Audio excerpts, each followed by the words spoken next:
Subscribe करें और bell दबाएं ताकि कोई खबर रह न जाए।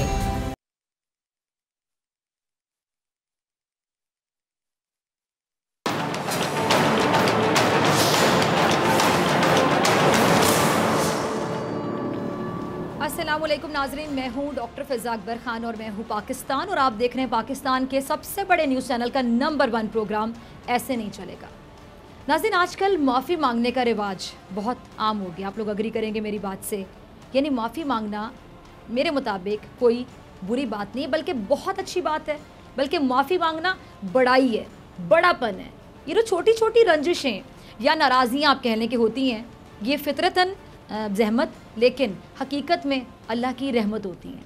ये हमारे दर्जात को बुलंद करने और आपस में मोहब्बत के रिश्ते को मजबूत करने के लिए हमारी तरफ भेजी जाती हैं। अगर इन ज़हमतों के आ जाने पर एक दूसरे से माफ़ी मांग ली जाए तो यकीन जानिए ज़िंदगी बहुत आसान हो जाएगी। माफ़ कर दीजिए, आइंदा ऐसा नहीं होगा। गौर से सुनिए, माफ़ कर दीजिए मुझे, आइंदा ऐसा नहीं होगा। ये वो जुमला है जो सख्त से सख्त गलती को भी छोटा बना देता है, संग दिल से संग दिल शख्स के दिल को भी नरम कर देता है, या कह लें कि बड़ी से बड़ी आग के लिए पानी का काम कर देता है। लेकिन माफ़ वही कर सकता है जो माफ़ी मांगना जानता हो, जो अपनी गलती को माने कि हाँ उससे ये गलती हुई, फिर वो माफ़ी मांगने के अमल से गुजरा हो, जिसका सर ख़ता करने के बाद निदामत की वजह से किसी के सामने झुका हो। लेकिन जो इस अमल से या इस तजर्बे से गुजरा ही ना हो, वो माफ़ करना नहीं जानता, वो माफ़ करने वाला बन ही नहीं सकता। जो किसी इंसान के सामने ना झुक पाया, वो रब्बे जलील के सामने झुकने का सलीका भी नहीं सीख पाया, मरदूद करार पाया।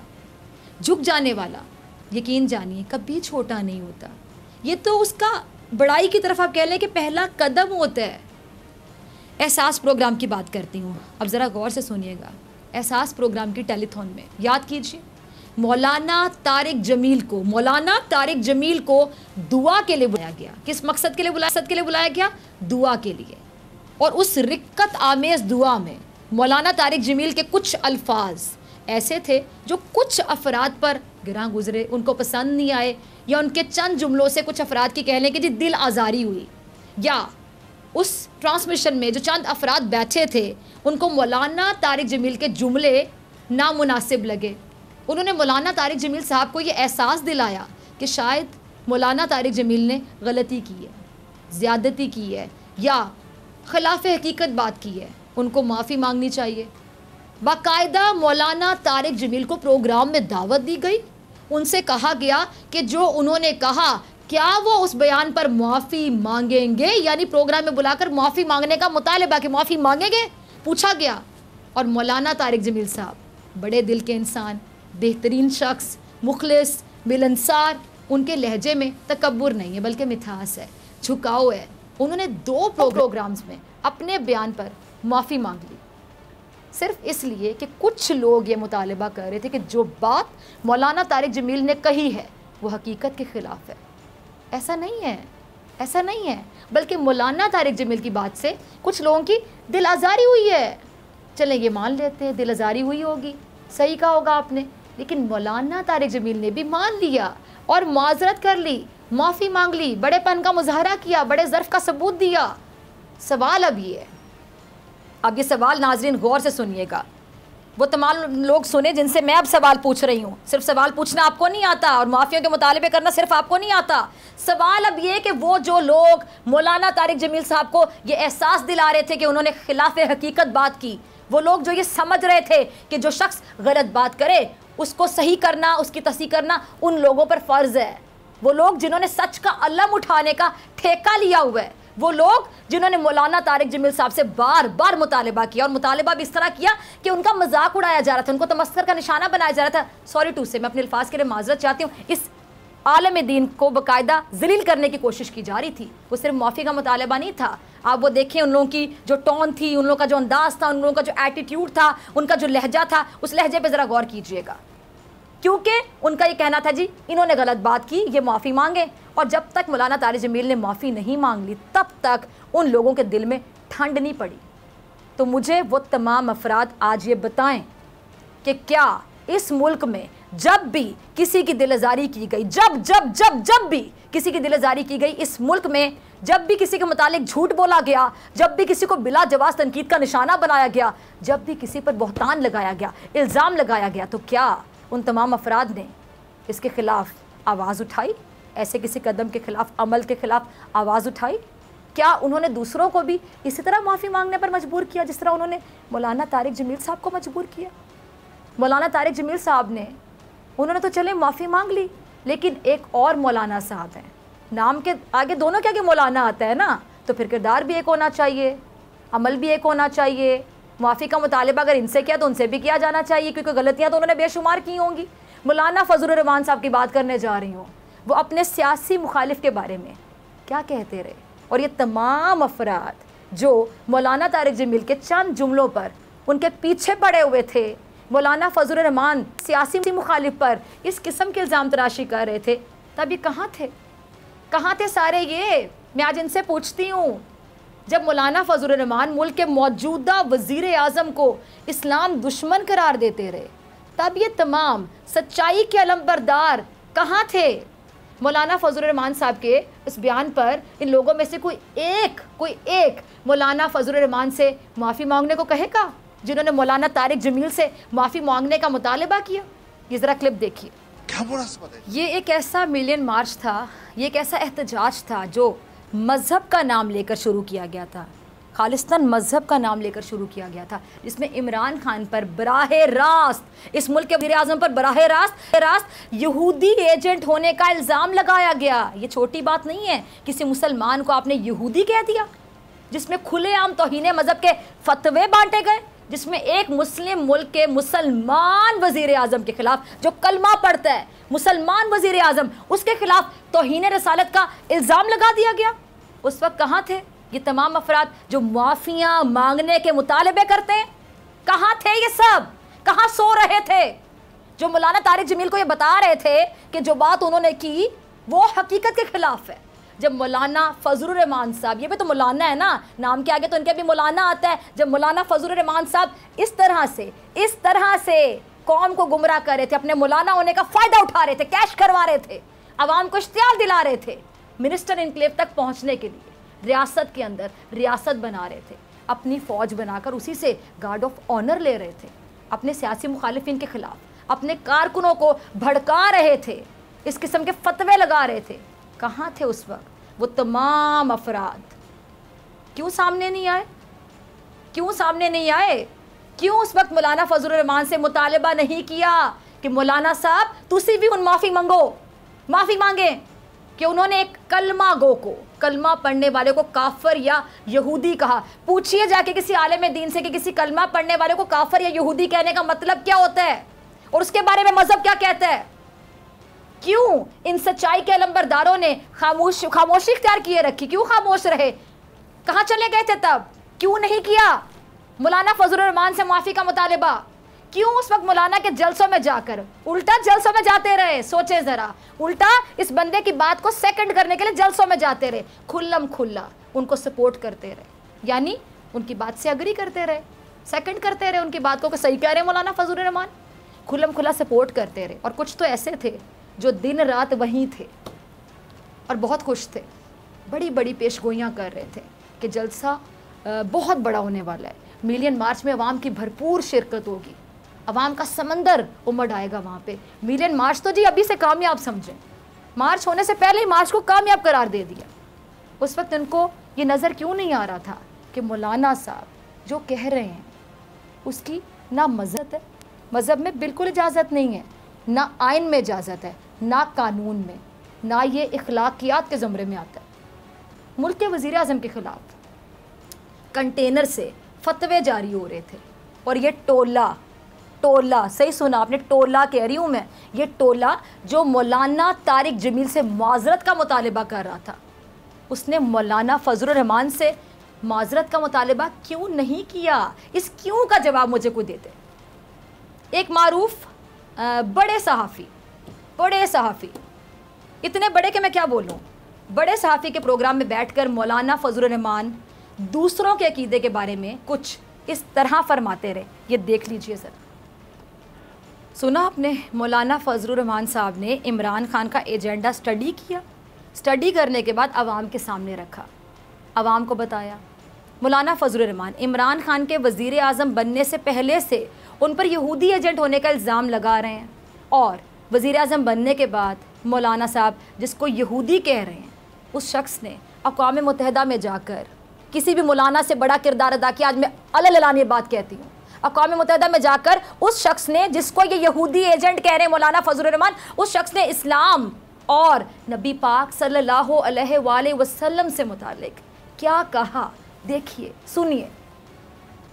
ये वो शख्स है जिसको मौलाना फजलुर रहमान ने हर प्रोग्राम में, तकरीबन हर प्रोग्राम में, हर जलसे में, हर मीडिया टॉक में, हर खिताब में यहूदी कहा।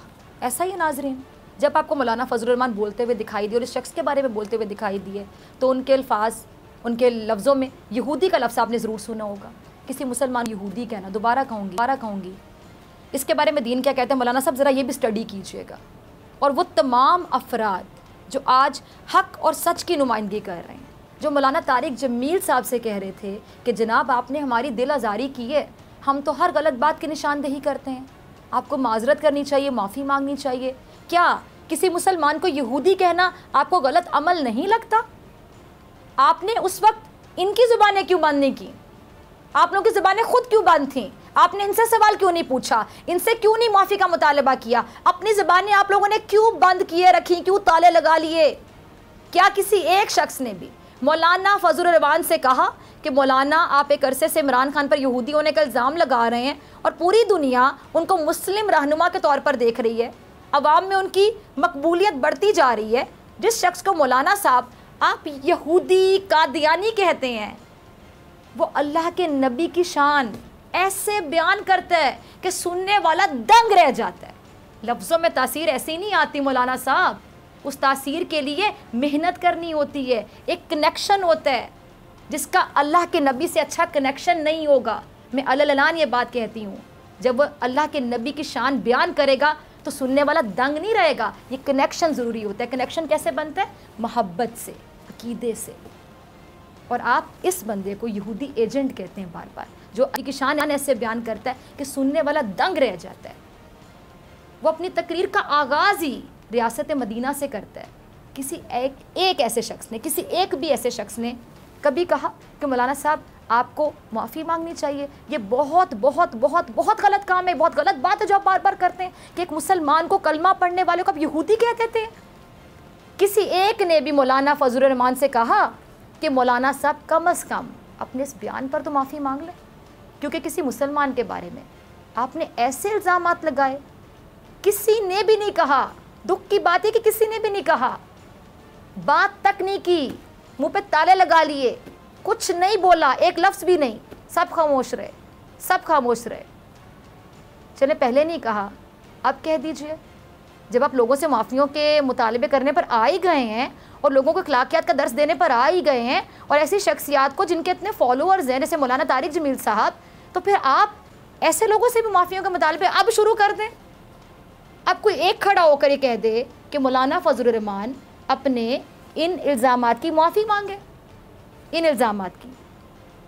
ये वो सियासी मजहबी शख्सियत हैं जिनका इंटरव्यू तकरीबन हर उस सहाफ़ी ने किया हुआ है। अब ज़रा गौर से सुनिएगा नाज़रीन, हर उस सहाफ़ी ने इन सियासी शख्सियत का इंटरव्यू किया हुआ है जिसका ख्याल ये था कि मौलाना तारिक जमील साहब को माफ़ी मांगनी चाहिए, बहुत गलती कर दी उन्होंने, उनको माफ़ी मांगनी चाहिए।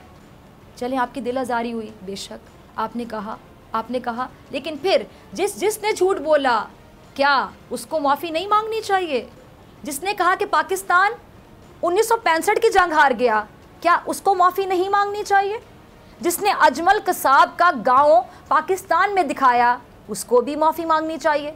जिसने आईएसआई पर इल्ज़ाम लगाया, उसको भी माफ़ी मांगनी चाहिए?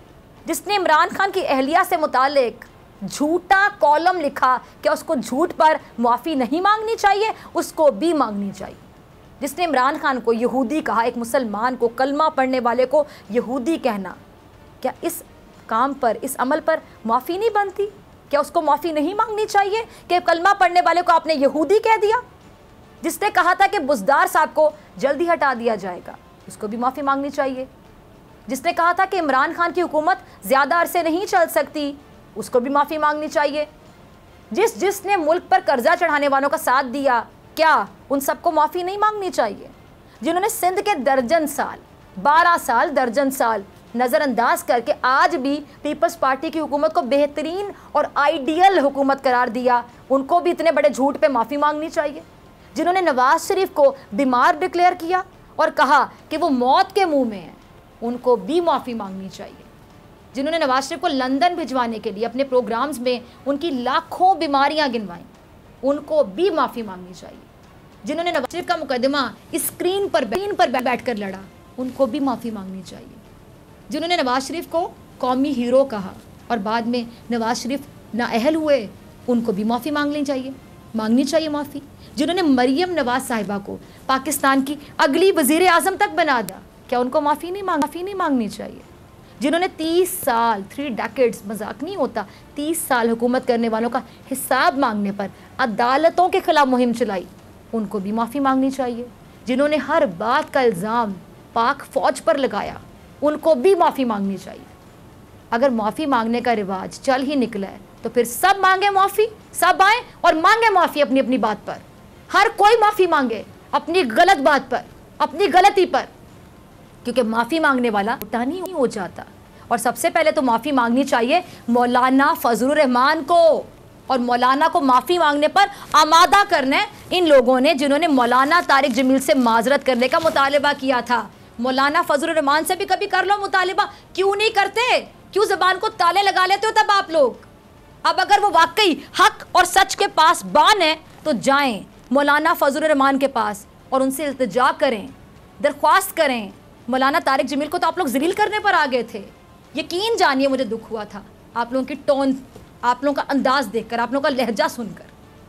चले मौलाना फजलुर रहमान के सामने जाके इल्तिजा या दरख्वास्त ही कर दें, हाथ जोड़ लें या पैर पकड़ लें।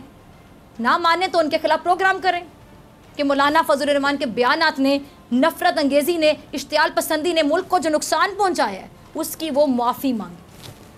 क्योंकि इस मज़हब कार्ड ने मुल्क को, यकीन जानिए जितना नुकसान इस मुल्क को इस मज़हब कार्ड ने पहुँचाया है मैं अल्फाज में बयान नहीं कर सकती। इस मज़हब कार्ड की वजह से कई लोग मारे गए। आपको जान से चला जैसे बड़ा नुकसान हो सकता है? जिसका गया उससे पूछें, जिसका चला गया इस दुनिया से उससे पूछें।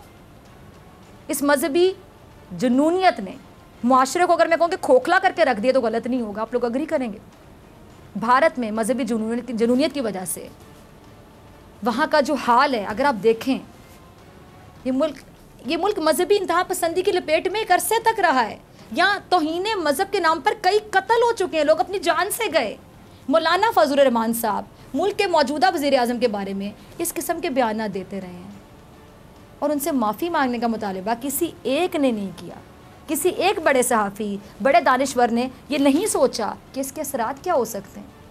किसी को ख्याल नहीं आया कि सियासत में इस तरह से मज़हब का इस्तेमाल कितना मुहल्लिक साबित हो सकता है, कितना नुकसानदेह साबित हो सकता है, कितना ख़तरनाक साबित हो सकता है। मौलाना तारिक जमील से माफ़ी मंगवाने वाले मौलाना फजलुर रहमान से माफ़ी का मुतालबा करें मुतालबा, तो मैं मानूंगी कि वाकई इन लोगों को, वरना खुदा के वास्ते जो लोग सियासत से दूर हैं, जो लोग नफ़रत अंगेज़ी से पाक हैं, जो लोग तफरीक नहीं बल्कि इत्तेहाद की बात करते हैं, जो लोग मुतनाज़े नहीं हैं, उनको मुतनाज़े मत बनाएं। आज मैं आपके आगे हाथ जोड़ती हूँ, आज मैं हाथ जोड़ती हूँ अपने मुल्क के लिए, अपने वतन के लिए, इन लोगों के लिए, कि आप उन लोगों को मुतनाज़े ना बनाएं जो बेचारे मुतनाज़े नहीं हैं। उनकी बात से इख्तिलाफ़ करें, हक़ है, आपका हक़ है किसी की बात से इख्तिलाफ़ करना, उनकी बात बेशक ना माने, लेकिन फिर मेयार सबके लिए एक रखें ना। सच फिर सच होता है, गलत चाहे कोई भी करे गलत होता है। मजहबी इंतहा पसंदी फिर मजहबी इंतहा पसंदी होती है। मौलाना तारिक जमील साहब ने तो माजरत कर ली, माफ़ी मांग ली। अब मैं इंतज़ार करूँगी कि ये बड़े लोग मौलाना फजलुर रहमान से उनके इस किस्म के इल्ज़ामात की माफ़ी का मुतालबा कब करते हैं। यहाँ लूँगी ब्रेक, और ब्रेक के बाद मेरे साथ मौजूद होंगे ब्रिगेडियर रिटायर्ड हारिस नवाज साहब, और मैं बात करूँगी उनसे नए पाकिस्तान के बाद क्या अब नया नैब भी बनने जा रहा है। ब्रेक के बाद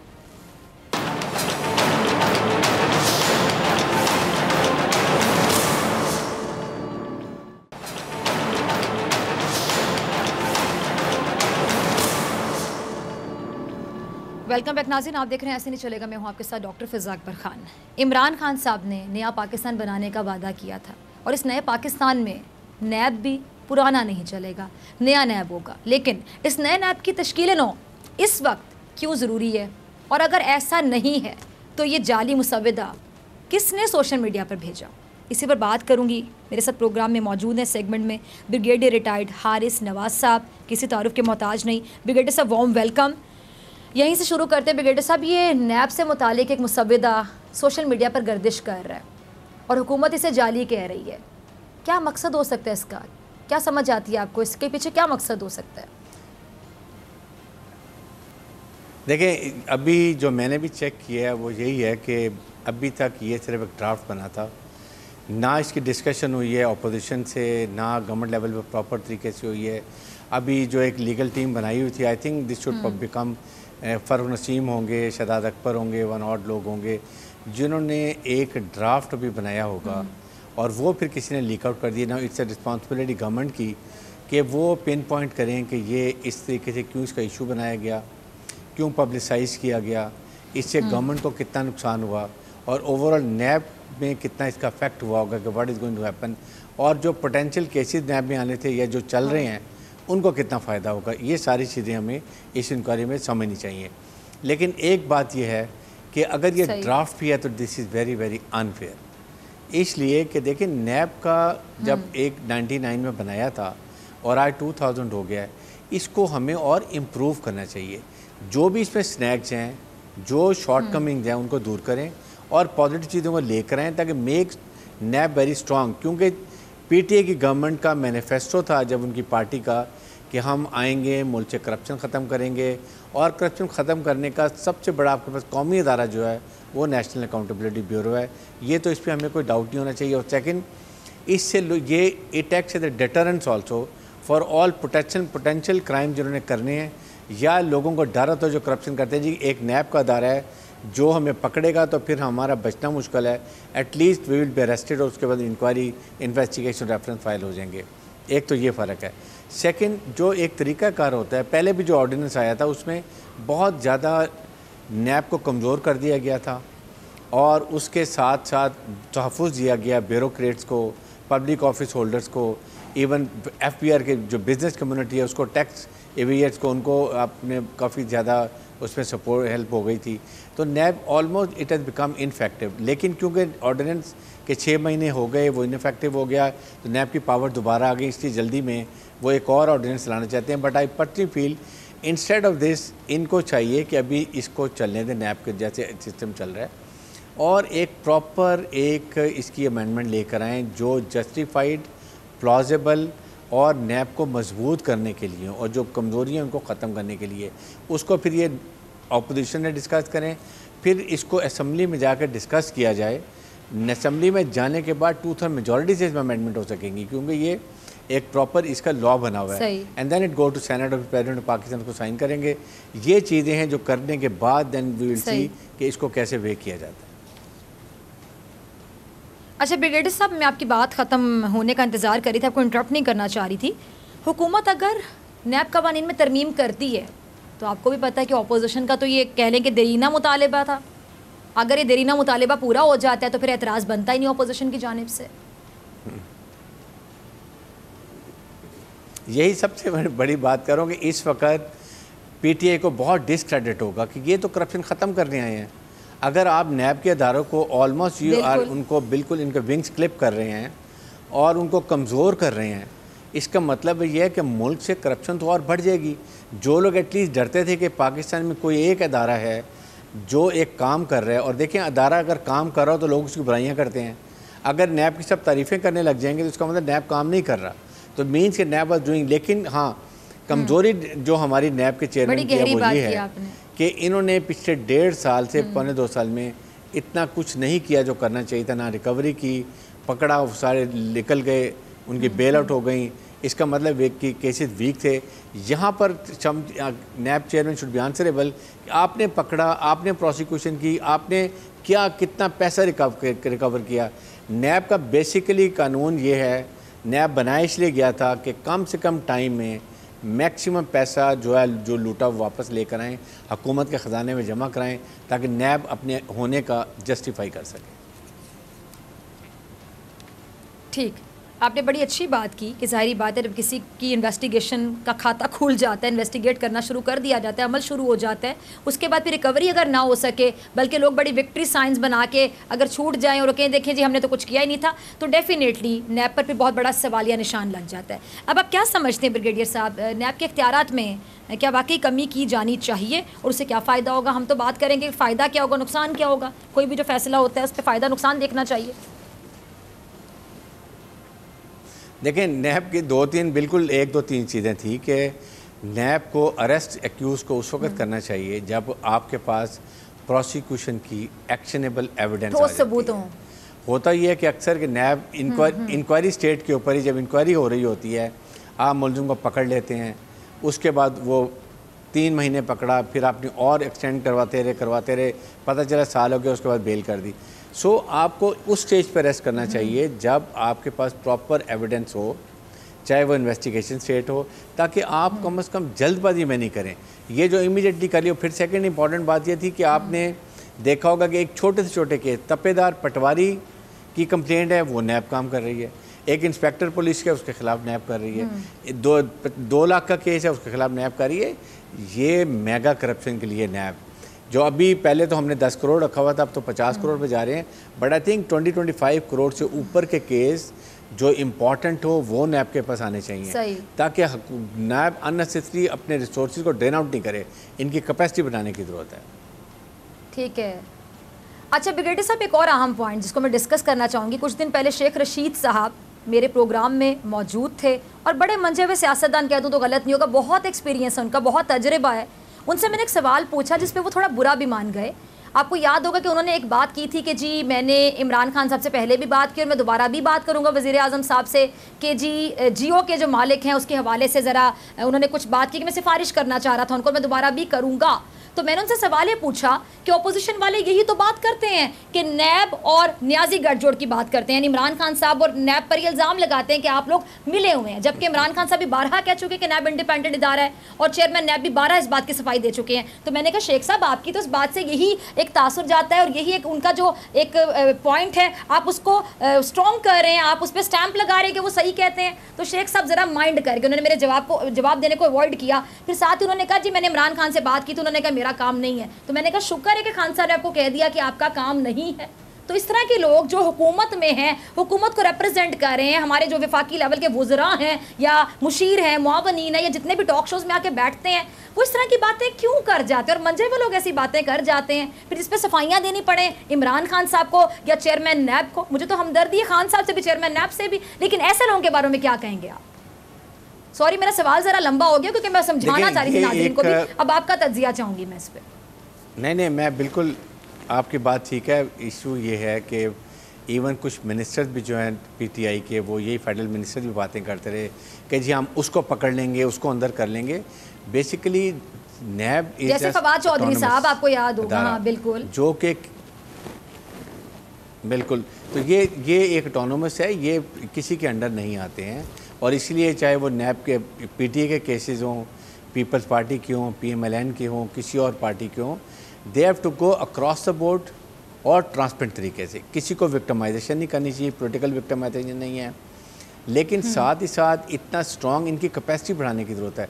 इशू ये हुआ कि आपने नवाज शरीफ को पकड़ा, क्या हुआ? बेल हो गई। शहबाज शरीफ साहब बेल पर हैं, फवाद हसन फवाद बेल पर हैं, ख्वाजा साद रफ़ीक बेल पर हैं, खाकान अब्बासी बेल पर हैं, सब के इकबाल एहसन की बात कर लें तो यहाँ पर एक चेयरमैन से क्वेश्चन होना चाहिए कि जी वजह क्या है। इशू ये है कि देखें जो जितने बड़े बड़े जिन्होंने करप्शन की हुई है, they have lot of money to hire the best possible renowned lawyers to defend their cases. NAB के अंदर जो प्रोसिक्यूटर होता है वो 1 लाख रुपए तनख्वाह ले रहा है, वो इनका कोई पीछे इतना एक्सपीरियंस, लीगल एक्सपीरियंस नहीं है। अब जाहिर है कि जब इतने 3, 4, 5, 6 लॉयर खड़े हुए हैं डिफेंस के, एक अकेला ये खड़ा हुआ है, तो यू सी के व्हाट हैपन्स। तो यहाँ पर चेयरमैन नैब का नया काम है कि अगर बिलियन रुपये की करप्शन है तो इनको अलाउड है कि he can hire anyone as a lawyer contract के ऊपर, उसको पेमेंट करें और एक प्रोसिक्यूशन का तगड़ा स्ट्रॉन्ग वकील सामने रखें उनके, ताकि मुकाबला हो सके। वहाँ पर वो 10 टीम उनकी पूरी खड़ी हुई है डिफेंस की, वो उनको पूरे रेफरेंस दे रहे हैं, वर्किंग तो दे रहे हैं। ब्रिगेडियर साहब साथ ही मैं ऐड करूंगी ना, तो अब ये देखिए नैब का मामला है, आप कह रहे हैं ठीक है, आपने उनके बारे में बताया कि नैब वाले कहाँ से मार खाते हैं या कहाँ पे उनके फ्लॉज हैं, ठीक है उनके भी फ्लॉज हैं, लेकिन हमारे सिस्टम में कितनी खराबी है। खान साहब भी बार बार सिस्टम की खराबी की बात करते हुए आए और नारा लगाया, इतनी स्ट्रगल की और उसके बाद 22 साल स्ट्रगल के बाद वज़ीर आज़म बन गए कि सिस्टम को चेंज करना है। अब सिस्टम की छोटी सी एग्जांपल आपके सामने रखूंगी कि जियो का मालिक जो कि गिरफ्तार हुआ है, जो कि बाकायदा, अब बताए ना कि कैसे आई वो चवन कराला राजी का जो केस है, बताए सारी चीज़ें बताए, नायब सबूत मांगते हैं, कोई भी अदालत सबूत मांगते हैं, सबूत दे दें, उसके बाद आप छूट जाए। लेकिन सारा दिन आप देखते होंगे कि उनके चैनल पर ऐसा शो किया जाता है कि जिसका कोई पर्सनल ग्रज निकाली जा रही है। यही तो सिस्टम की खराबी है कि भाई पर्सनल ग्रज नहीं है, आप साबित करें, आप पे इल्जाम है, आप साबित करें कि आप अपने को क्लियर कर लें, आपके पास तो ऑप्शन है। जब आप क्लियर नहीं कर पा रहे, जैसा नवाज शरीफ साहब है, मीर शकील रहमान है, आप क्लियर नहीं कर पाएंगे और साथ आप इमोशनल ब्लैकमेलिंग कर रहे हैं, हेडलाइन चला के लोगों को बता रहे हैं, ये तासुर दे रहे हैं कि कोई पर्सनल ग्रज है। अपना जुर्म नहीं मानना, अपनी गलती नहीं माननी, अपने इल्जाम को साबित नहीं करना, साथ ही कहते हैं कि जिसने हमसे पूछा है उसका पूछना जुर्म बन गया कि हम उसके खिलाफ हेडलाइन चलाएंगे। इस सिस्टम के बारे में क्या कहेंगे? देखें फिर डॉक्टर फिजा, बात देखें यहाँ पर बात यह है कि जब नैब ने अरेस्ट किया ना, उससे पहले NAB should have done their homework complete. उनको चाहिए था कि अपना होमवर्क कर लेते, प्रॉपर प्रोसिक्यूशन एक्शनेबल एविडेंस लेकर रखते। जब मीर शकील रहमान को अरेस्ट किया था, सीधा उनको कहते आपके ऊपर ये 45 प्लॉट के केसेस हैं, इतना पैसा हुकूमत को आपने नुकसान पंजाब हुकूमत को, ये गवर्नमेंट फेडरल गवर्नमेंट को पहुँचाया है, आपके ऊपर 2 ऑप्शन हम दे रहे हैं, एक आप ये पैसा जमा करा दें, नहीं तो हम आपके ख़िलाफ़ रेफरेंस फाइल कर रहे हैं। जब आप एक लेंगे, फिर उसके बाद आप एक रोज़ाना 10 दिन का जुडिशल रिमांड ले लेते हैं, उनको ले जाते हैं, फिर 2 हफ्ते बाद चले जाते हैं तीसरी, और पता चलेगा थर्ड पेशी के ऊपर हाई कोर्ट कहेगा जी आपने इनके खिलाफ कोई एविडेंस नहीं दी, हम इनको बेल दे देते हैं। सो यहाँ पर नैब है टू वेरी कि इनकी साख, इनकी प्रोफेशनल कैपेबिलिटी कॉम्पिटेंसी की बात है, यानी आपका कहना है कि होमवर्क मुकम्मल होना चाहिए, नहीं की जाती हैं। बिल्कुल ठीक है, एब्सोल्युटली ठीक है। ब्रिगेडियर साहब बहुत शुक्रिया आपके वक्त के लिए और आपके तजिए के लिए। मुझे ब्रेक पे जाना है, ब्रेक से आने के बाद मेरे साथ मौजूद होंगे खुसूसी नुमाइंदे सदीक जान और उनकी बड़ी खबर।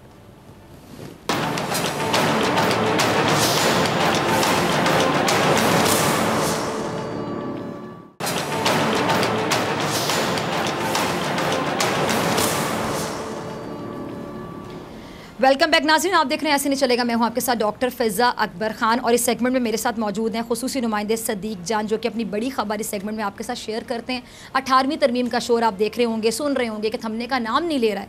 विफाक आखिर ऐसा क्या करने जा रहे हैं जिसकी वजह से ये शोर बढ़ता हुआ दिखाई दे रहा है? क्योंकि शोर के पीछे कोई ना कोई वजह होती है, अगर आग ना हो तो धुआं नहीं होता। सदीक जान, ऐसा ही है ना? बिल्कुल दुरुस्त कह रही हैं, और ये पीपल्स पार्टी ने इसको अपनी सियासी ज़िंदगी और सियासी मौत का मसला बना लिया हुआ 18वीं तरमीम को। और उसकी वजह यह है कि 18वीं तरमीम का बराह रास्त तल्लुक़ जो है वो पीपल्स पार्टी के खाबे और खांचे और ये जो टीके लगाते हैं कौमी ख़जाने को और सूबाई ख़जाने को, उससे है। अगर ये 18वीं तरमीम, क्योंकि देखें मसला क्या है, मसला ये है कि इसके ऊपर इमरान खान साहब भी बात कर चुके हैं, इसके ऊपर शाहिद खान अब्बासी जो प्राइम मिनिस्टर थे वो बात कर चुके हैं, मिफ्ता इस्माइल बात कर चुके हैं, और लोग बात कर चुके हैं कि NFC को रिव्यू होना चाहिए कि वफाक 5500 अरब अगर इकट्ठे करता है तो उस 5500 अरब में से 2500 अरब जो हैं वो चले जाते हैं सूबों को, 2000 अरब कर्ज़ों की किस्तों में चले जाते हैं, और बाकी जो हैं वफाक को ज़ाहिर दिफाई बजट और बाकी चीज़ें करनी होती हैं, तो वफाक तो माइनस में होता है। अब बाहर से कर्जे वफाक लेता है, देता सूबों को है, और उसके बाद आपने अपने प्रोग्राम में किया और आपका वो क्लिप काफ़ी वायरल हुआ, लोगों ने बड़ा उसको सराहा जब आपने ये बात की कि प्राइम मिनिस्टर इमरान खान अगर पूरी दुनिया से ये मुतालबा कर रहे हैं कि आप कर्जे माफ़ कर दें या कर्जे डेफर कर दें, और हम गरीब मुल्क हैं, कोरोना का अजाब है, हमने इससे निपटना है, हमें अपने गरीब लोगों की फिक्र है, आप जो है इस हवाले से पूरी दुनिया से उन्होंने बात की, तो इमरान खान का मजाक उड़ाया गया था, ये तो है ही भिखारी, ये देखो टी-शर्ट पहन के बैठा हुआ है। भाई ये भिखारी जो भीख मांग रहा है वो भीख आपके पास आनी है, वो पैसा आपके पास आना है। अब असल में ये 18वीं तरमीम का मामला क्यों वफाक के कुछ लोगों ने इसके ऊपर डिस्कशन शुरू की और वफाक सोच रहा है कि इसके ऊपर बात होनी चाहिए, बहस होनी चाहिए, उसकी वजह क्या है? आपने देखा कि कोरोना आया, कोरोना के बाद सारे पैकेजेस वफाक ने दिए हैं, 1200 अरब का पैकेज वफाक ने दिया, सनतें, मिलें, फैक्ट्रीज़ वो सारी वफाक की तरफ देख रही हैं, ताजर बरादरी वफाक की तरफ देख रही है, गरीब 1.5 करोड़ 2 करोड़ ख़ानदान उनको एहसास प्रोग्राम से वफाक दे रहा है, पूरे पाकिस्तान में किसानों के लिए पैसे वफाक मुख्तस कर रहा है और तमाम चीज़ों के ऊपर किट्स वफाक भिजवा रहा है, ये जो मशीनें हैं वो वफाक भिजवा रहा है, PPEs वफाक भिजवा रहा है, हर चीज़ तो वफाक भिजवा रहा है। अब मसला क्या है? सबसे ज़्यादा इसके ऊपर सिंध हुकूमत का जो किरदार था, उस वजह से ये बहस शुरू हुई है कि सिंध हुकूमत जो कोई चीज़ जिसकी तारीफ़ होती है कहते हैं जी अल्हम्दुलिल्लाह हमने की है, जिस चीज़ पर सवाल उठते हैं कहते हैं ये तो सारा वफाक का किया धर है। भाई बिलावल साहब जो BBC को और बाहर के इदारों को बैठ के इंटरव्यू दे रहे हैं, भाई आप इस सूबे के करते धरते हैं, आपके पास इख्तियार है, आपने जो करना है आप करें, आपका सूबा है, आपके पास इख्तियार है। मीठा मीठा हाप हाप कड़वा कड़वा थू थू, जो चीज़ें अच्छी हैं वो हमने की अल्हम्दुलिल्लाह, जो बुरी है तो वो जी वफाक ने की है। वफाक अब ये सोच रहा है, और मैं आपको ये भी बता दूं कि जो सुप्रीम कोर्ट का व्यू है, बहुत से मामलात में सुप्रीम कोर्ट का व्यू ये है कि वफाक को मजबूत होना चाहिए। हेल्थ के मामले में, तालीम के मामले में वफाक कानून साजी कर सकते हैं, ये सुप्रीम कोर्ट के फैसलों में मौजूद है। अभी सिंध के कुछ अस्पतालों में, कराची के अस्पतालों का मामला सुप्रीम कोर्ट के पास आया था, तो वहाँ पर रज़ा रबानी साहब ने ये दलाइल दिए थे कि वफाक सिंध में आके ना तो कोई अस्पताल बना सकता है, ना कोई अस्पताल चला सकता है। लेकिन साकिब निसार साहब ने उस वक्त कहा था कि ये बताएं कि अगर सिंध हुकूमत डिलीवर ना करे तो जो रियासत होती है वो तो माँ की तरह होती है, तो ये कैसे हो सकता है कि माँ के कुछ बच्चे तो वो उनका ख्याल रखे और बाकियों के साथ जो हो रहा है वो उनका ख्याल ना रखे। अगर सिंध के लोगों को सेहत की सहूलियात नहीं मिल रही और वफाक वहाँ जाके अस्पताल बनाना चाहता है या चलाना चाहता है, तो कौन सा उसको क्या चीज़ रोकती है? उन्होंने कहा कि 18वीं तरमीम रोकती है। तो सुप्रीम कोर्ट का उसके ऊपर फैसला था कि वफाक, मेरा ख्याल इजाज़ुल हसन साहब ने वो फैसला लिखा था कि वफाक किसी भी सूबे में जाके अस्पताल ना सिर्फ बना सकता है बल्कि चला भी सकता है। तो अब वक्त आ गया है, कोरोना के बाद आपको पता है बहुत चीज़ें बदल रही हैं। आप देखें अब पीपल्स पार्टी का मसला क्या है, ये कहते हैं कि जिसने 18वीं तरमीम का नाम लिया ना तो वो पता नहीं कोई जैसे कोई बड़े बड़े फतवे आ रहे हैं उसके खिलाफ। भाई कोरोना के बाद दुनिया को इदराक हुआ है कि हमें बहुत सी अपनी चीज़ें बदलनी होंगी। आप ये देखें, किसी ने सोचा था कि नमाज जो है, सॉरी मैं आपकी बात काट रही हूँ, मैं अपनी पूरी बात नाजरीन तक पहुँचाना चाहती थी। आखिरी मिनट है मेरे पास, मैं आपसे ये जानना चाहूँगी, एक छोटा सा सवाल, आपकी बात में से मैंने सवाल निकाला कि आपने कहा कि कोरोना के बाद बहुत कुछ बदल रहा है। नो डाउट इन इट, पूरी दुनिया को हिला के रख दिया इस कोरोना वायरस ने, जो कि नज़र भी नहीं आता। और मुझे बताइएगा कि ये एक वायरस जब दुनिया को हिला सकता है, इन लोगों के रवैये कब बदलेंगे? मुझे इनके रवैये बदले हुए नज़र नहीं आ रहे, ये वैसे ही हैं, वहीं पे खड़े हुए हैं। मतलब एक कोरोना इशू पे भी एक पेज पर नहीं आ सके। इनके रवैयों पे ज़रा तबसरा कर दीजिए, फिर मुझे क्लोजिंग पे जाना। देखें, इनके ये रवैये मीडिया की हद तक हैं, सियासत की हद तक हैं, वरना जो मीटिंग होती है ना कौमी राब्ता कमेटी की और जो NCC की मीटिंग होती है उसमें चीफ सेक्रेटरी भी मौजूद होते हैं, वज़ीर आला भी मौजूद होते हैं, वहाँ पे ये एक पेज पर होते हैं। बाहर आके बस सियासत करनी होती है और ख़ास तौर पर सिंध हुकूमत ने, वरना ये मुशावरत होती है, मुशावरत से फैसले हो रहे हैं। लेकिन बाहर आके वही बात कि जो चीज़ ज़रा भी बुरी हो या हो सकती है वो वफाक पे डाल दो, जो अच्छी है वो खुद क्रेडिट ले लो। ये मसला है सिंध हुकूमत का। चले, मैं दुआ करती हूँ कि ये रवैया इनका जल्द अज जल्द चेंज हो, ये पॉजिटिविटी की तरफ जाए, क्योंकि मुल्क की बेहतरी भी इसी में कि हम तमाम जो इश्यूज़ हैं जिसका तमाम लोगों को मिलकर सामना करना पड़ रहा है, पूरी कौम बहुत सी चीज़ों में सफ़र कर रही है। अगर आप पाकिस्तान का सोचेंगे तो आप ये नहीं सोचेंगे कि मैं किस पार्टी को रिप्रेजेंट कर रहा हूँ, या अगर मेरा मुखालिफ है तो वो 100 में से 100 गलत ही होगा। अरे आपका मुखालिफ जो है, जिसके मुखालिफ में खड़े होकर आप कर रहे हैं सियासत, वो भी कहीं ना कहीं सही हो सकता है। तो आप इतने ऑनेस्ट हो जाएँ अपनी राय में। आज मैं दुआ करती हूँ कि आप तमाम सियासतदान इतने ईमानदार हो जाए अपनी राय में कि आपके सामने जो ऑपोजिशन में भी खड़ा है, अगर आप ऑपोजिशन में तो कोई हुकूमत में भी है, तो आप उसकी सही बात पे उसको क्रेडिट दें, उसको अप्रिशिएट करें, और जहां गलत है वहां आप खुलकर शोर मचाएं, खुलकर आवाज़ उठाएं, और मेरे ख्याल से उठाना बनता भी है। सदीक जान बहुत शुक्रिया। डॉक्टर फ़िज़ा अकबर खान को दीजिए इजाज़त। आत होगी इंशाल्लाह कल सेम टाइम सेम चैनल। अगर ज़िंदगी ने वफ़ा की दुआओं में याद रखेगा, अपना अपने प्यारों का ढेर सारा ख्याल रखेगा। अल्लाह ने के बाद